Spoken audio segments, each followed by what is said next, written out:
Bonjour à toutes et à tous. Merci une fois encore d'être au rendez-vous.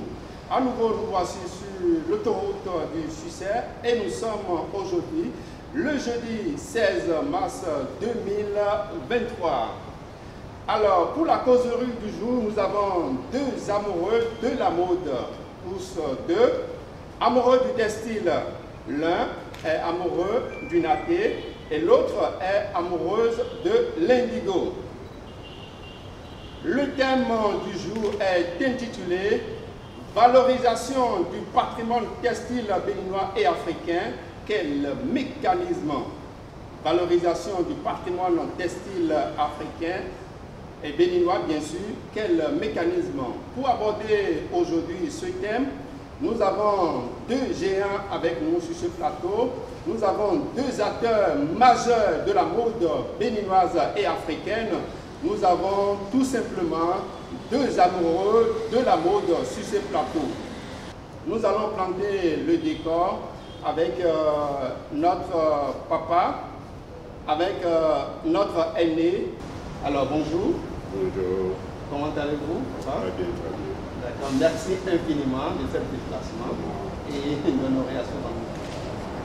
Alors, comme à notre habitude, nous avons très souvent l'habitude d'aller un peu au début. Comment est-ce que ça a commencé? Au départ, c'était quoi? L'idée est venue comment? Et les fonds du départ, comment est-ce que ça a été mobilisé pour que la maison de mode soit installée? Bon, au départ, c'était, disons, pas surprise, mais il y avait quelque chose, bon, d'inné, et que je ne savais pas moi-même, donc c'est venu comme ça, mais il y avait des déceptions, il y avait des électrochocs qui vous contraignent à prendre des décisions et pour ne pas vraiment aller trop en arrière. L'esprit de la mode est venu en 70. 70 déjà. 70 par quand j'entrais en 6e, 69, 70 par rentrée. Et j'étais défié par le tailleur qui a raté mon pantalon de la rentrée en 6e. Et j'ai décidé de faire moi-même mon pantalon. J'ai acheté un tissu. J'ai défait le pantalon. J'ai essayé de faire quelque chose, mais je ne m'y connaissais pas. C'était comment? C'était quand même un peu très compliqué parce qu'au fait, je n'ai jamais... la révolution que j'ai eu à faire, c'était au temps de yéyé où il fallait un bas d'éléphant. Et l'autre m'a fait un bas fluo. J'ai défait son pantalon, j'ai pris le patron, j'ai coupé mon pantalon, mais il fallait monter et je ne m'y connaissais pas. Et c'était, si on disait peut-être par chance, la tante de Nadia, qui est à côté là, qui m'a donné sa machine à coudre à main, que j'ai réservé pour les chaussures de sabot dans le temps, déjà en CM2. Et j'ai pris la machine, j'ai mis 2 mois pour faire le pantalon. Je n'ai pas réussi le pantalon. Le haut, c'était le haut, la partie la plus compliquée. Mais la coupe était tellement ingénieuse que tout le monde me demandait qui t'a fait ton pantalon. Ah ouais. C'est ainsi que le bas d'éléphant a été fait et tout le monde, les tailleurs, bon, me posaient des questions. Tout temps là, et quand j'ai commencé à rentrer, c'était difficile au niveau de mon uniforme. Mais le haut n'était pas joli et donc je mettais ma chemise dessus. Alors, ma soeur, quand j'étais dessus, comme tout le monde cherchait le pantalon, elle m'a commandé le pantalon, j'ai pris ma boucle et je lui ai fait son pantalon. Et c'est comme ça que je me fait un peu. Le troisième était mon cousin.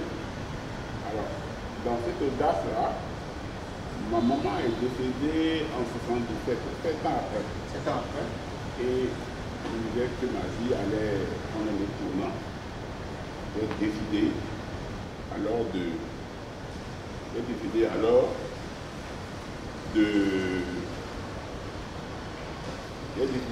de me mettre à mon compte en commençant par me verser parce que dans les 7 ans qui ont passé là, les jeunes du quartier me commandaient pendant, et je ne leur prenais rien. C'était pour les élèves et ça. Ou avant tout. Étant déjà élève en ce moment-là? Oui, étant élève. Et puis, à un moment donné, il y a eu des problèmes à la maison. Il a dit à mes parents, bon, je vais faire la couture. Non, on m'a demandé, j'ai dit, je fais la couture. Ils se sont dit, mais comment tu n'as jamais appris, tu vas faire ce que je fais. Et mon oncle, mon père a dit à mon oncle, à chaque minute, il va avoir le capable. Il a acheté le tissu. Il voulait faire mesure, tout le monde regardait. Et j'ai cousu, il a essayé. Il y a eu une séance de cours, tout le monde sait plus. Mon père, mon oncle, tout le monde sait plus. Tout le monde me regardait. Comment il peut ne pas apprendre et faire? Je vais faire. J'ai dit, après que c'est de la maman, je lui ai dit, c'est moi qui ai cousu les vêtements de l'enterrement de ma maman pour mes frères. Je me suis dit, mais le moment est venu de prendre en charge, de laisser tout ce qui entoure ça, il y a commencé à me faire. Donc, d'épreuve en épreuve, ils sont faits. Je suis passé à la chemise, au costume, et il y avait des amis de ma soeur qui ne comprenaient pas, quand ils disaient la redoute, ne comprenaient pas ce qu'on disait, c'était le catalogue du temps. Et je leur expliquais, comme moi je lis, je comprends. Je leur expliquais comment il fallait faire. Et des fois, tu leur coupes ça, ils n'arrivent pas à faire. Et on me faisait déplacer pour que je fasse. C'est ainsi que j'ai pris le chemin du vêtement de femme en leur faisant appliquer ce que moi je voyais, et ça avançait. Donc, est-ce qu'en ce moment-là, vous avez fait déjà une formation professionnelle? Non, je t'explique. Comme sur le plateau, il y a Nadia là, elle peut parler sur ça. Elle dit que tout le monde s'étonne. Moi-même, je m'étonne des fois. Mais il faut dire que le caractère joue beaucoup. Le caractère de battant, de rigoureux. C'est cette rigueur-là, ça continue aujourd'hui. Tout le monde, des fois, ils ont peur de m'approcher, peur de venir me voir. Mais c'est normal. Quand tu veux faire du beau, il faut avoir une rigueur. Quand tu ne tiens pas la rigueur, tu ne peux pas avancer. Parce qu'il y a des signes qui montrent si oui on peut. Comment vous prenez soin de vous, comment vous êtes méticuleux dans... même je donne l'exemple. Se brosser le matin, tout le monde ne le fait pas bien. Mais ça là, c'est l'individu ça. À partir du moment où c'est faux fond avec vous, vous ne pouvez pas. C'est-à-dire que ça n'a pas besoin du théâtre. C'est ça que vous ne pouvez pas. Comment vous prenez soin de votre corps, comment vous prenez soin de votre environnement. Même moi, des fois, quand les femmes viennent chez moi, quand tu les regardes, quand ils sortent de leur voiture, ils arrangent leurs vêtements avant de venir. Parce qu'il va trouver des choses à nous dire. Ce sont des signes. Ils savent qu'ils ont besoin de moi. Mais elles se disent du moins, bon, arrivé là-bas maintenant, il va trouver quelque chose. Et on s'arrange. C'est de cette manière-là que dans l'histoire de l'international, je donne l'exemple de Chanel. C'est Chanel qui a révolutionné les codes des hôtels. Étoiles, 2 étoiles, 3 étoiles, c'est elle. 5 étoiles. Oui, voilà, c'est elle qui a rédigé. En tant que styliste, c'est elle qui a rédigé les codes là. Parce que quelqu'un qui vient manger chez vous, et que vous êtes serveur, et que vous n'avez pas la propriété du corps, la propriété de la laine et tout, vous ne pouvez pas servir. Vous comprenez? Et tout ça là tourne autour de nous et nous ampute de la réussite. Et ça, c'est des choses que les gens, même des couturiers, quand je les apporte, je sais ça, mais je n'ai pas sensible de leur dire et je me tais. Mais ce sont des signes qui montrent qu'ils ne sont pas méticuleux. Ils ne sont pas rigoureux sur les principes. Parce que l'habillement, quelqu'un vient vous voir, vous demande, rends-moi beau. Prends-moi mon look et donne-moi notre look. C'est plus fort que la médecine. Parce que la médecine, le type vient chez vous, il est souffrant. Il sera soumis. Mais celui qui est bien portant, il ne va pas se soumettre comme ça. Il va commencer à vous dire, ce n'est pas comme ça. Ah, non, je ne veux pas vite.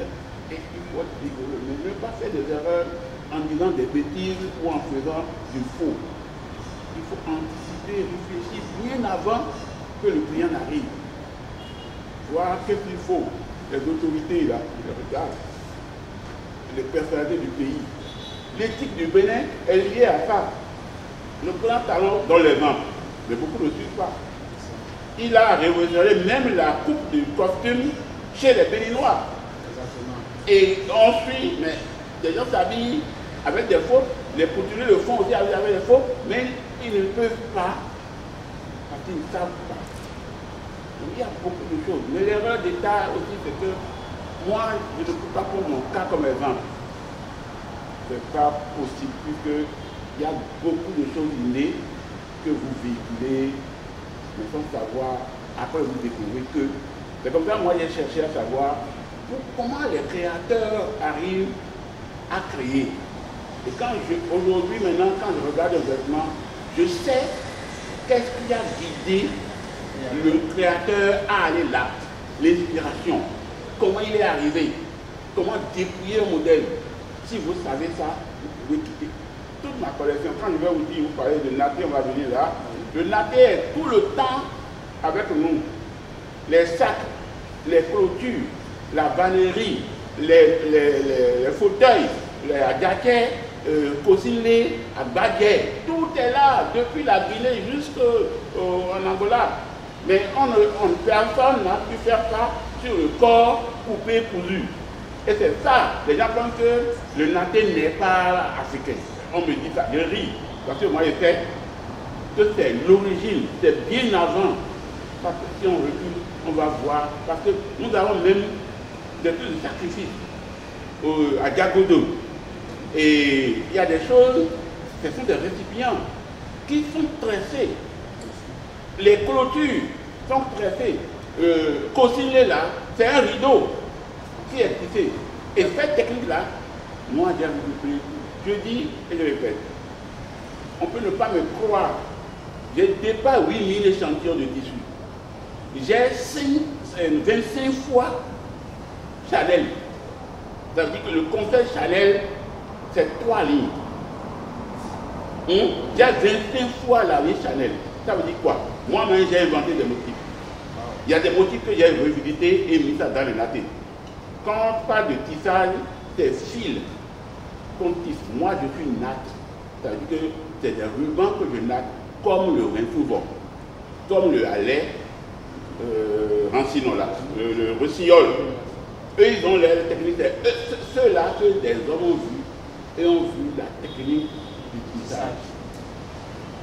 Allez consulter sur Google ces oiseaux-là, vous allez savoir que entremêlés, là, c'est eux. Nulle part au monde, il y a. Les hommes n'ont jamais fait ça, ils n'ont pas vu l'animal là. Et la force de l'inspiration vient de ce qui vous entoure et de ce que Dieu a fait. Nous, on nous appelle créateurs. Pourquoi? Parce que Dieu n'a pas habillé les hommes. Et il a habillé tout le monde, sauf les hommes.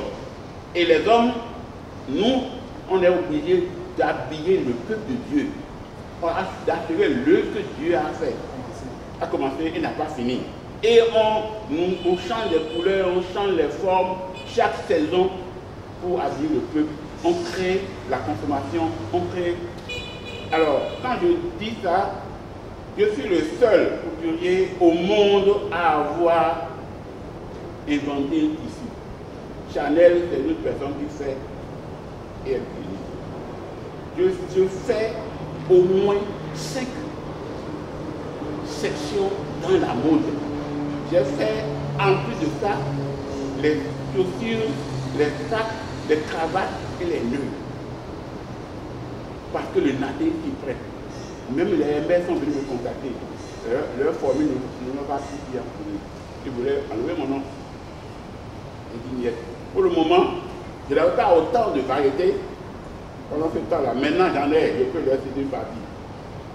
Vous comprenez? Donc, moi, pour le Naté, je dépasse, la première installation va dépasser 1000 ouvriers.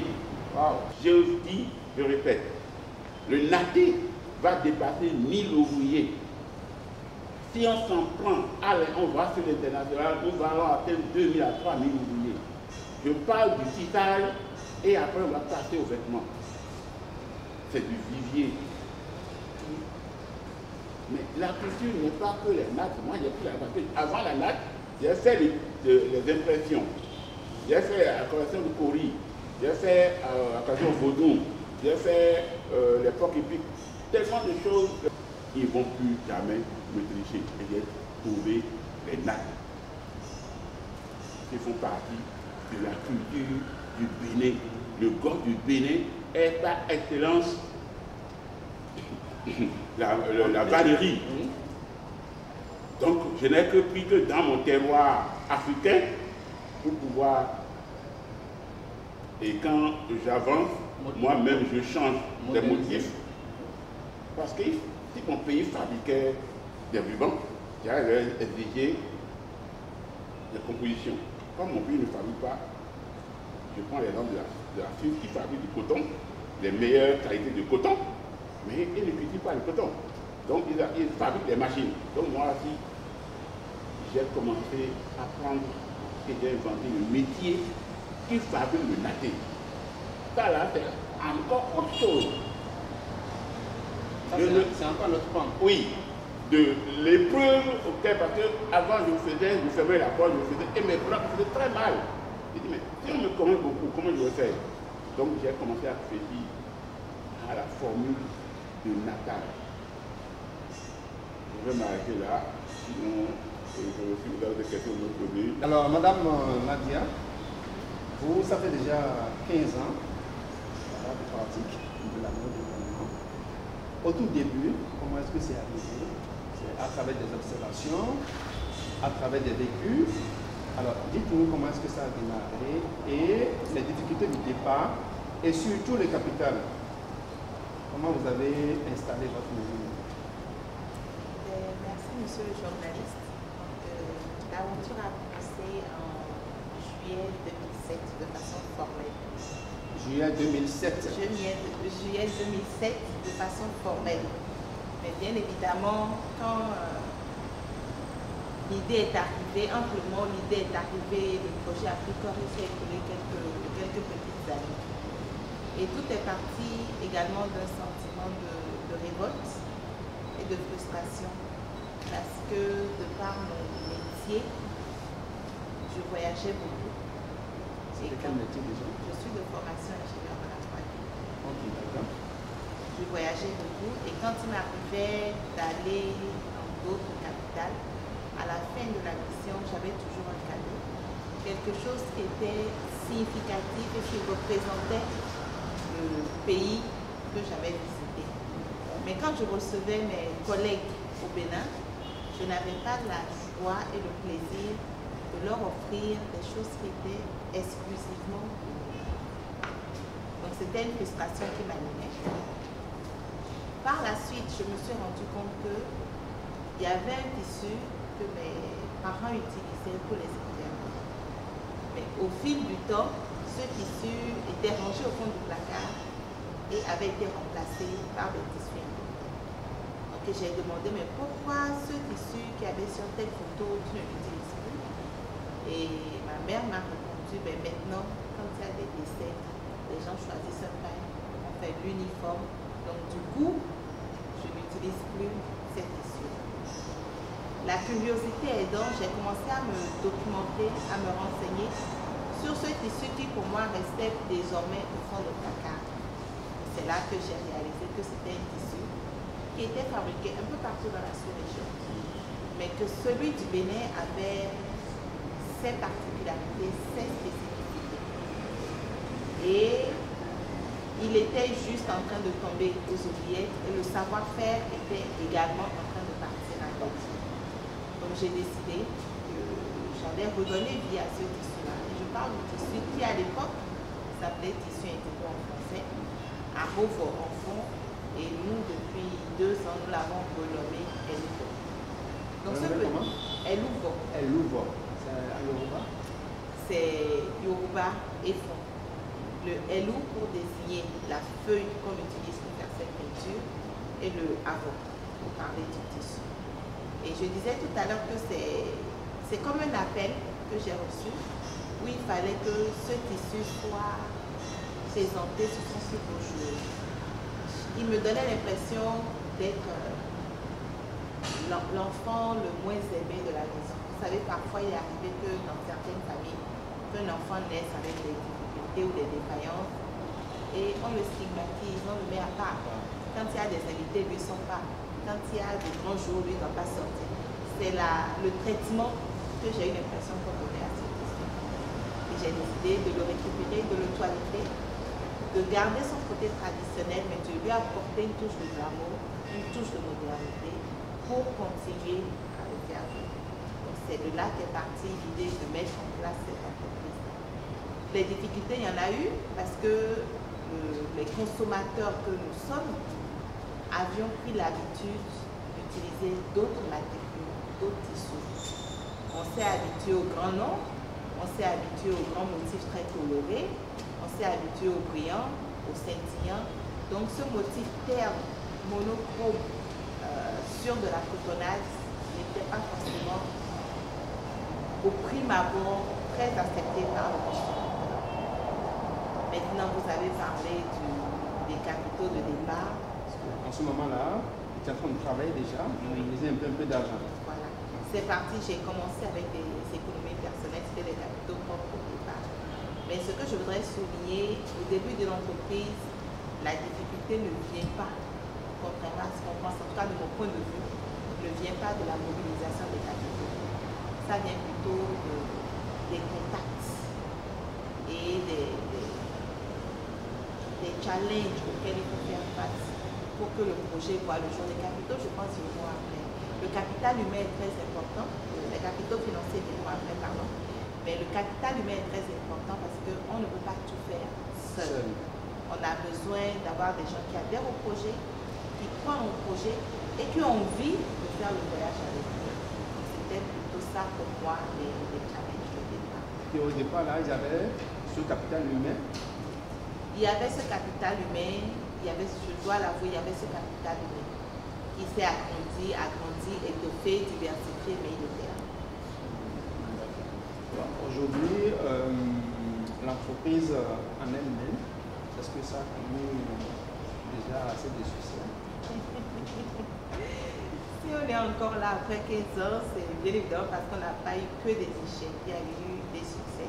L'entreprise aujourd'hui compte 43 personnes. 43 personnes. Voilà, nous sommes installés à Ouidah. Et ce qui nous tient à cœur au sein de l'entreprise, c'est quand même de pouvoir mettre l'humain et l'humanité au cœur de notre processus. Ce qui fait que nous avons préservé le processus de production de ce tissu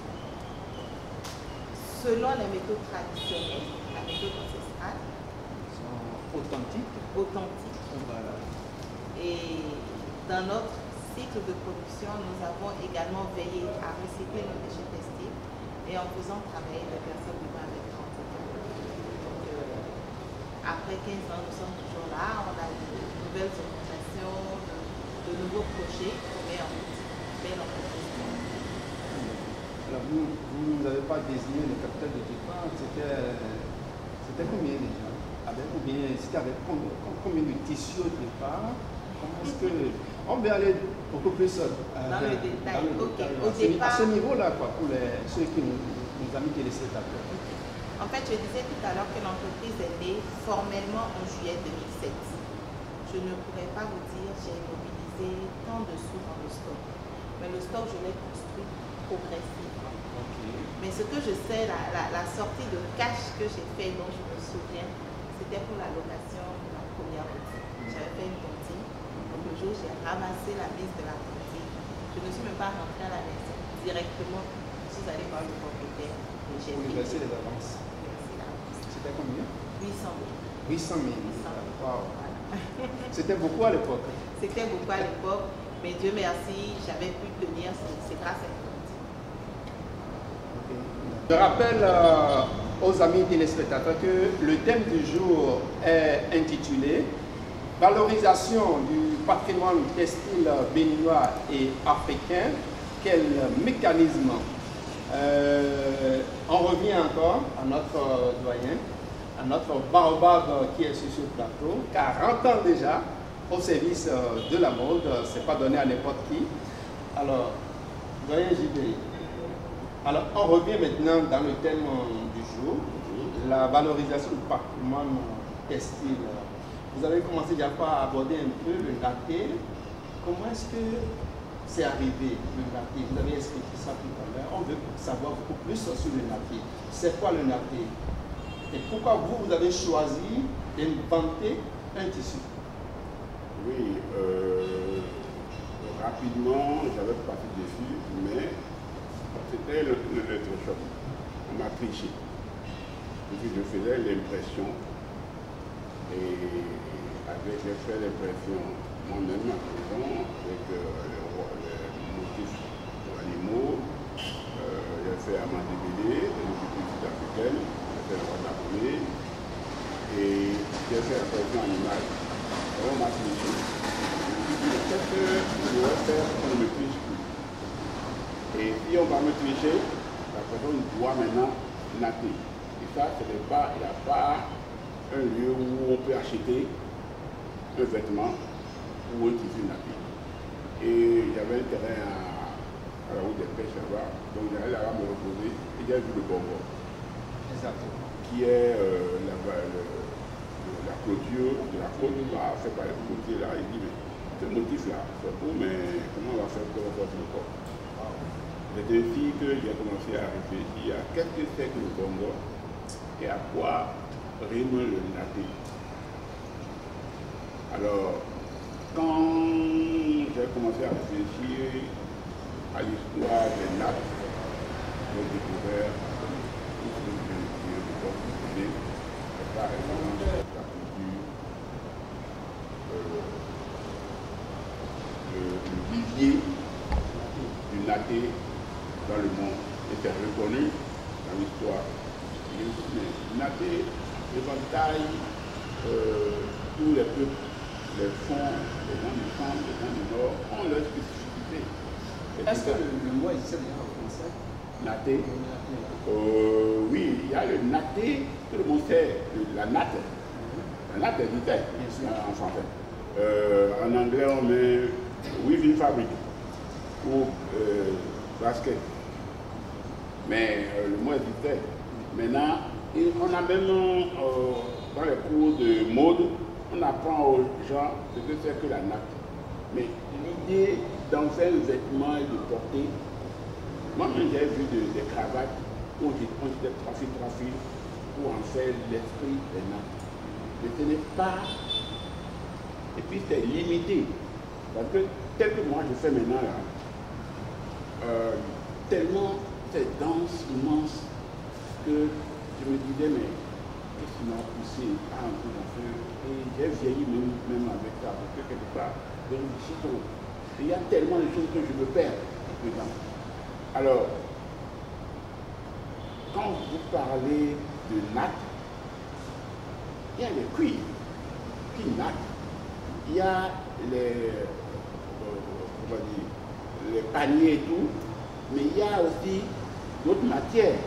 Le roseau, la banane, tout ça là peut faire des nattes, mais ça ne peut pas se couper et laver pour porter, parce que ça va vous piquer. Donc il va falloir chercher une matière. Et c'est ça. Et moi, c'est parce que je couds des costumes, que je couds des tailleurs, que j'ai eu l'idée d'en faire les nattes. Parce que il y a une technique qui est dedans, que j'ai converti vers les nattes. Et c'est ça le surtout le brevet. Mais après, il y a eu le métier et il y a eu les innovations que j'ai eu à porter. Parce que j'ai créé les écailles, j'ai créé les rectangles, j'ai créé les costards, les tisanes en M. Le B existait dans la vannerie des Aoussa. Le tisane en biais.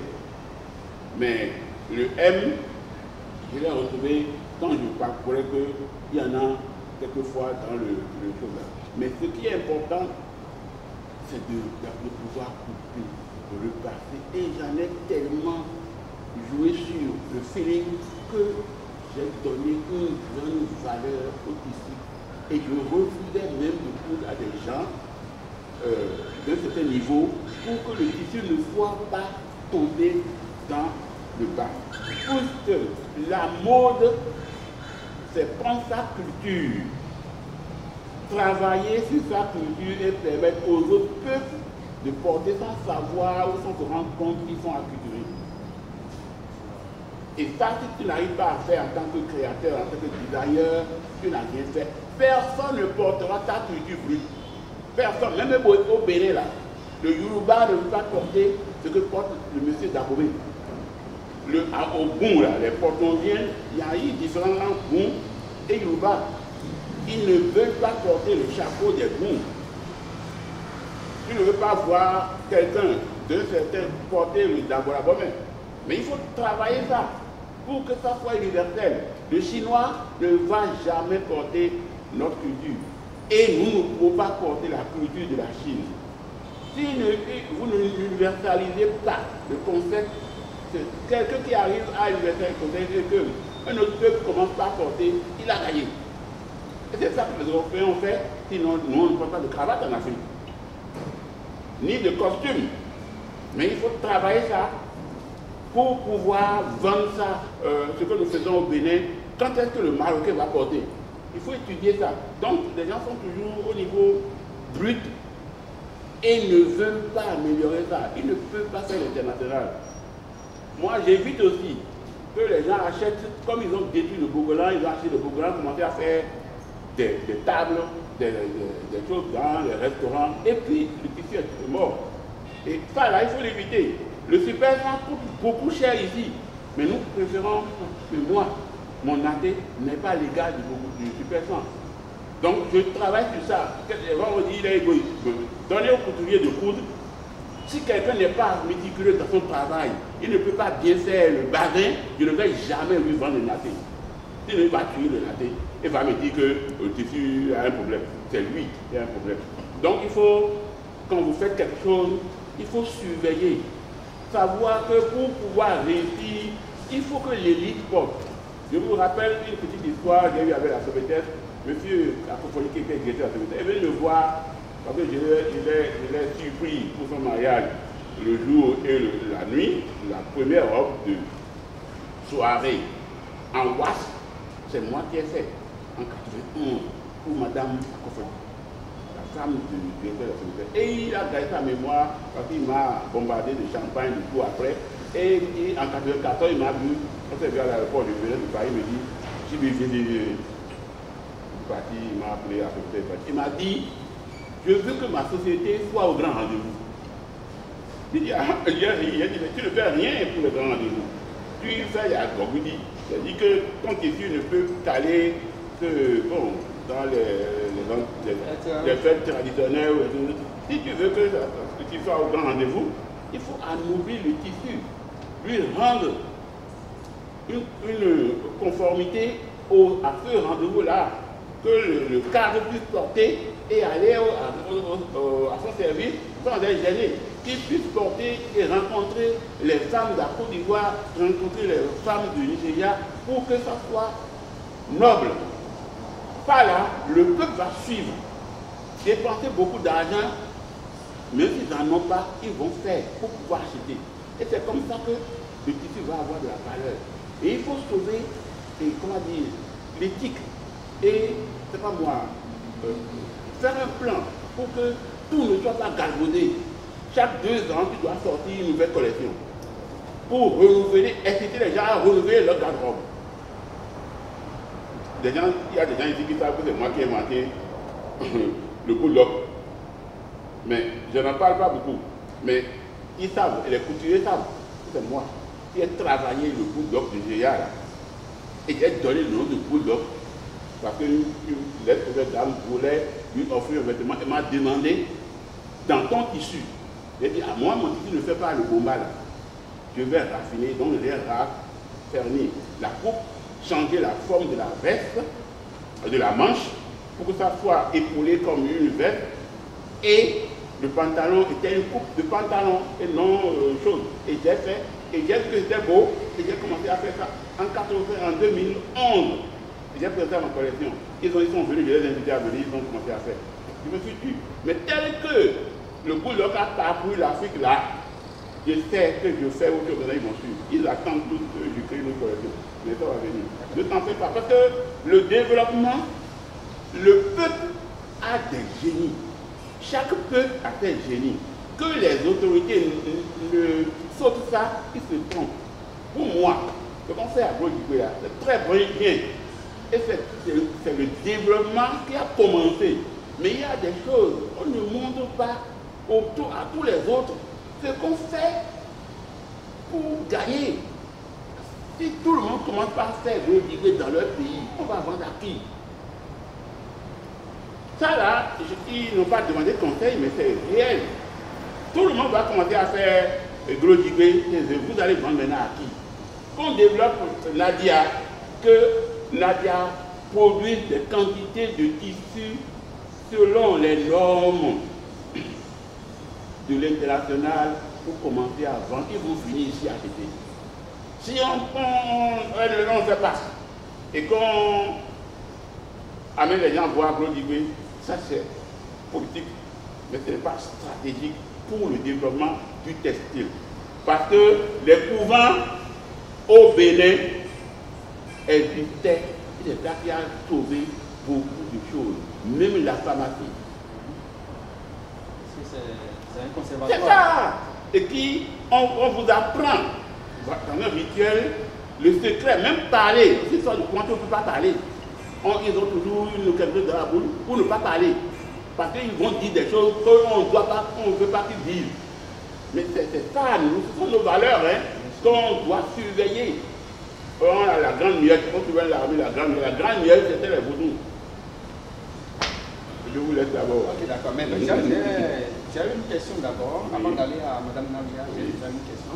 Parlons de la valorisation, parce que là, aujourd'hui, vous avez habillé même les premières dames de l'Afrique.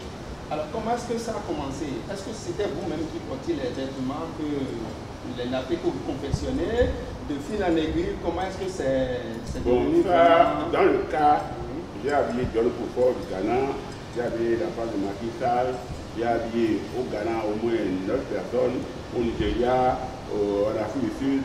Bref, comment tout cela a commencé parce qu'une prétendante première à l'élection présidentielle a porté mon athée pour sa campagne. Et les autres ont vu et ont commencé à courir. Elle avait au moins 3 pour un sommet avec Jacques Chirac. Elle a porté un pour un autre. Elle a fait Madame Kéliko, elle a porté une autre pour sa campagne. Et la première dame a vu. Et quand on donne les résultats, elle cherchait à porter ce vêtement. Et on lui a dit que c'est une difficulté. Elle a fait une œuvre. C'est moi qui ai fui. Ça fait 9 ans. De parcours. Au moins plus de 50 tenues natées. Le président avait touché ça tout le temps, mais il n'a pas cherché à me voir. C'est grave. Parce que moi, je suis un peu jaloux de ce que je fais. Parce que si je n'étais pas un Béninois, je ne serais pas là. Je ne serais plus là. J'aurais déjà. J'ai eu des commandes de JC Penny qui ont 1500 boutiques dans le monde. Et j'ai fui. Je ne peux pas. J'ai passé côté partout. Personne n'était là à m'aider pour faire. C'était en 93. Personne ne pouvait. Donc, ce n'est pas la création qui manque. Ce n'est pas la séduction mondiale qui a manqué. Mais mon peuple, le peuple béninois est un peuple qui a le vêtement depuis le bas. Tous les vaudous ont leur accoutrement. Tous les vaudous ont leur accoutrement. Les religions ont leur accoutrement. Donc, il faut dire qu'on a ça. Mais il faut maintenant designer et ne pas galvauder le fétiche, ne pas faire ci, ne pas faire ça. Et les matières même. Donc, la collection vaudou, c'est la matière pour dire le vaudou que j'ai utilisé. Je n'ai rien à faire avec le vaudou. Vous comprenez? Moi, je suis un créateur. Je ne suis pas politicien, je ne suis pas trop religion, mais je peux tirer dans le terroir. Je donne l'exemple, par exemple. La gare que vous avez vue à la francophonie, c'est moi qui ai fait. Par une simple. La francophonie, c'était quoi? C'est comme si on mettait. C'est pas moi. On faisait un feu et on mettait une grande jarre pour cuire. Et les drapeaux venaient chercher. construit les cuillères. Et c'est comme ça que j'ai construit le foyer de la francophonie, avec la jarre de la francophonie, vert, jaune, rouge, bleu, blanc, rouge. Et c'est comme ça qu'ils sont venus, ils ont vu, ils leur ai proposé, ils ont vu, ils ont ce vouloir de faire dans toute la ville. Et tous les gens de C là ont gagné. C'est au mono là. Ils ont gagné en fournissant plus de 1500 jarres. Vous comprenez? Il suffit que le créateur ait l'idée que le peuple, même quand je parle de la culture vaudou, mais ce qui est dedans là, c'est dans les marchés à Kassato ou bien à Diaké, que je vais acheter à Abomey, que je vais acheter les matières. Si ça prend sur l'international, c'est moi qui ai mis le verre, ce que vous faites là, dans la moule, le atangoué dans la moule, le cori que j'ai mis le gros cori et le petit cori, mais dans un contexte qui n'existait pas. Le Adidjaha, comme j'ai dit, Réépoque et puis tout à l'heure, le Adidjaha, dans la moule, le Adidja a des poils, les flèches là, blanc, noir, blanc, noir. C'est unique. Tu comprends? Et j'ai pris ça pour en faire des vêtements. Et si ça marchait, tout ce qu'on jette là peut être commercialisé. Donc c'est comme ça que le créateur réfléchit et récupère des choses pour que l'Américain commence pas à porter noir tango et dit, mais la culture de la tango va marcher. C'est comme ça que nous réfléchissons. Et c'est le pays qui gagne. Oui. Donc ce n'est pas forcément que je suis vaudou, que je suis ceci, non. Vous comprenez? Et ça, si j'ai rendu visite à Nadia. Elle m'a dit de venir, je suis pas. Et là, elle a une petite technique. Cette technique-là, Gisèle Gomez l'avait fait, mais sans batik, sans mettre ça dans l'encre. Et elle a mis ça en géométrie. C'est ça qui a fait qu'elle a gagné un prix au temps de Sonia Riquel. 82. Vous comprenez? Ce sont nos aïeux qui faisaient ça. Mais étant sortie à l'école, elle a mis ça en design. Et tous les gens ont copié. Les Chinois, ils ont copié. Donc, je ne sais pas, elle a gagné, je ne sais pas. Mais pas beaucoup.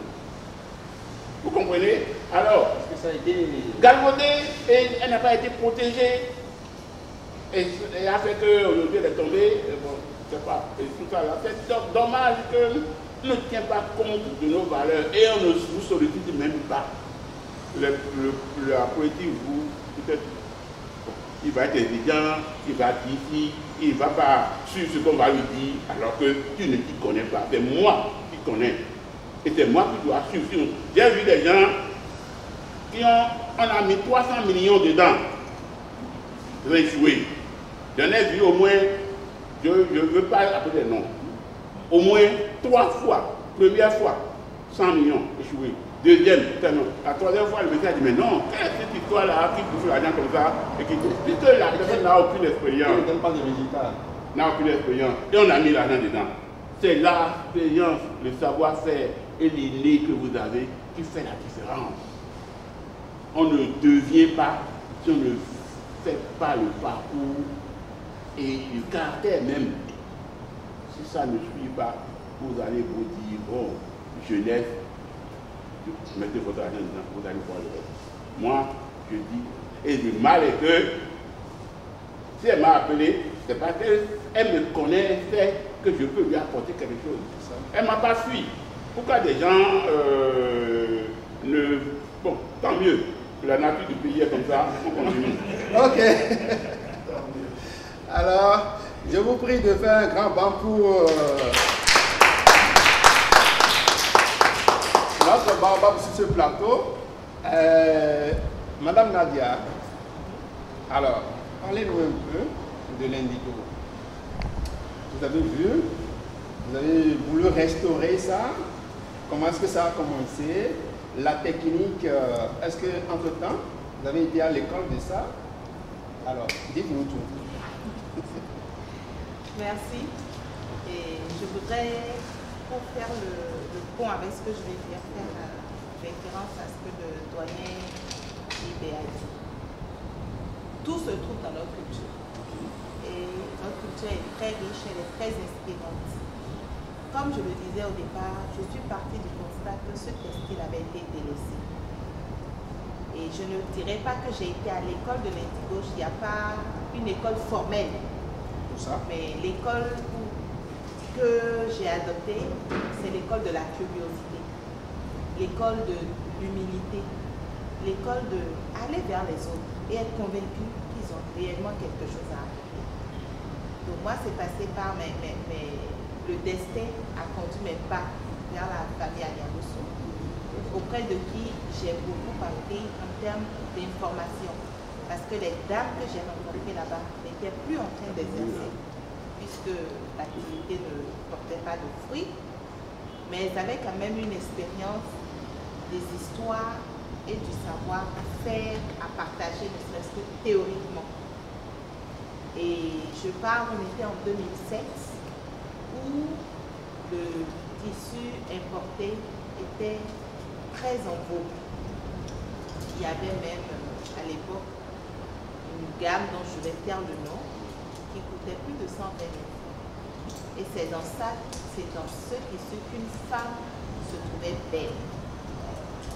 C'est dans ce tissu qu'une femme avait l'impression qu'elle exprimait sa grandeur, sa supériorité. Et moi, j'arrivais avec ce petit chiffon qui ne coûtait rien et qui n'avait rien de sexy au départ. Mais grâce aux informations que j'ai pu récupérer, j'ai compris que c'était un savoir-faire ancestral. C'était un patrimoine aussi bien immatériel que matériel. Et dans le processus de fabrication, j'ai vu que c'était un processus complètement organique qui utilisait des plantes et peu ou pas de chimie. Je me suis dit, pourquoi ne pas percer cet axe-là, pouvoir avoir un produit qui respecte la nature, qui respecte l'équilibre même de la peau, qui respecte la culture, etc. etc. Donc j'ai commencé et Dieu merci, de par mon premier métier, j'ai eu encore à voyager et je faisais voyager ce tissu pour les personnes qui l'aimaient et qui voulaient s'en procurer. Ils arrivaient à faire la comparaison parce que malheureusement, autant l'on a laissé notre indigo mourir, autant des pays comme la Guinée en ont fait un peu comme leur drapeau. Donc quand parfois j'arrivais, on me faisait le commentaire. Ah, mais tu sais, tu as porté le tissu de la Guinée. J'ai dit non, ce n'est pas un tissu de Guinée, c'est un tissu qui est fait chez moi et qui était fait chez moi depuis. C'est parce que la Guinée n'a jamais abandonné ce produit que tout le monde identifie un produit de la Guinée. Mais non, c'est un produit de chez moi. Pour les personnes qui osaient toucher, porter, l'utiliser, ils voyaient bien que du point de vue texture, du point de vue motif, du point de vue intégrité du produit, que celui du Bénin avait de la force. Et ça n'a fait que renforcer ma conviction selon laquelle dans notre culture, comme le dit le doyen, il y a du bon et c'est ça qui doit nous faire. Maintenant, on ne va pas continuer juste à faire et à répéter ce qui se faisait. Il a dit tout à l'heure qu'il faut pouvoir universaliser ce qu'on est en train de faire et faire adopter sa culture à d'autres communautés. Donc par rapport à ça, on s'est lancé dans une démarche artistique qui fait que à chaque trimestre, nous sortons une nouvelle gamme de tissus. Quand on dit gamme, c'est une famille de plusieurs motifs.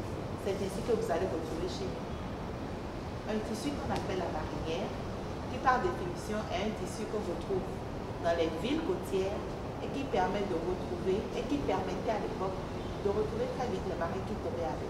Aujourd'hui, nous sommes installés à Vida et pour mon équipe et moi, il était quasiment obligatoire que Vida ait sa marinière. Et c'est un tissu avec des lignes, certaines spécificités, mais visuellement, ça reste des lignes droites parallèles. Et c'est quelque chose de concept que les gens portent. On a également la gamme Flora pour dire que nous avons ajouté un brin de modernité, malgré que la base sur laquelle nous travaillons est une base traditionnelle. Alors, comment est-ce que vous avez travaillé parce que les stratégies en place pour que les Béninois commencent à aimer la chose? Vous avez dit tout à l'heure, il y a un tissu que tout le monde, toutes les femmes portent et veulent porter. Mais comment est-ce que ce tissu-là est rentré dans les habitudes? Vous savez, tout à l'heure, quand le doyen JB parlait, il a évoqué un cas d'une personne qui a été candidate, d'une personne qui a été à des sommets, même loin du Bénin jusqu'à l'Afrique du Sud, et a porté son tissu et il a reçu le prix. C'était peut-être pas son choix d'identifier cette personne et de lui dire je voudrais que tu sois l'ambassadrice du tissu. Mais tout ceci pour dire que dans le secteur de la mode, du vêtement, la personne qui porte le vêtement peut ajouter de la valeur au vêtement, peut donner de la notoriété au vêtement. Nous, ce que nous avons fait, n'ayant pas au Bénin des... Je ne peux pas blesser, je ne peux pas choquer. Mais notre culture, nous ne la portons pas suffisamment. Donc ce que nous avons comme arme aujourd'hui, et Dieu merci, nous sommes en 2023, c'est toute la communication digitale. Et c'est ça qui nous permet de voyager. Et quand je fais voyager notre produit, aussi bien au niveau national qu'au niveau sous-régional et même international. Et quand par exemple on a des opportunités d'aller représenter le Bénin, nous le faisons avec la méthode. Mais si une ou deux autorités de ce pays décident que quand je sors, mon costume doit crier Bénin, mon drapeau crie Bénin, ma façon de me comporter crie Bénin, la mode béninoise va évoluer. Parce que nous ne sommes que 12 millions d'habitants. Et combien le marché est grand, parce qu'on n'a pas qu'un seul textile, heureusement. Mais si nos représentants commencent à se faire identifier par rapport à leur l'économie va décoller. Et j'aime bien souvent citer l'exemple du roi Louis XIV. Louis XIV a décidé que la suprématie de son royaume irait au-delà de la force des armes. Il a donc voulu mettre un coup d'éclat au niveau architectural. C'est ce qui fait que le château de Versailles, malgré son âge, reste une œuvre artistique atypique. C'est ce même Louis XIV là qui a voulu, parce qu'il sort, c'est lui qu'on voit, on ne voit pas les courtisanes, on ne voit pas toute sa cour. Mais c'est d'abord lui qui sort et qui attire tout le regard, toute l'admiration et qui a la prestance qu'il faut. Il a décidé que désormais, ses costumes allaient être un atout de suprématie. Il a fait venir des couleurs d'Asie, des tisserands d'Italie, et il est venu chercher des boutiques en Afrique. Et de proche en proche, il a su construire une réputation. Et c'est comme ça que Paris est devenu la capitale de la mode. Tout à l'heure, sans même qu'on n'allons pas, mais l'exemple qu'il a donné retrace la même démarche et les mêmes résultats. Il suffit que des personnes ont vu, se positionnent et ça fait partir le produit. Mais les choix que nous avons aujourd'hui dans le monde du textile sont des choix ou des politiques que nous avons sont basées uniquement sur des décisions économiques. Mais l'économie, à un moment donné, a ses limites. Et des modèles peuvent tomber. Les modèles économiques peuvent tomber. Mais la culture, elle va persister. L'indigo occupe quelle place quand on parle de Bénin aujourd'hui? Quelle place occupe l'indigo en matière de textile? Je ne vais pas donner de place, en tout cas pas par ma voix. Mais je vais vous faire une démonstration et vous-même vous allez positionner l'indigo que vous devez le positionner. Aujourd'hui, le Bénin est producteur de coton.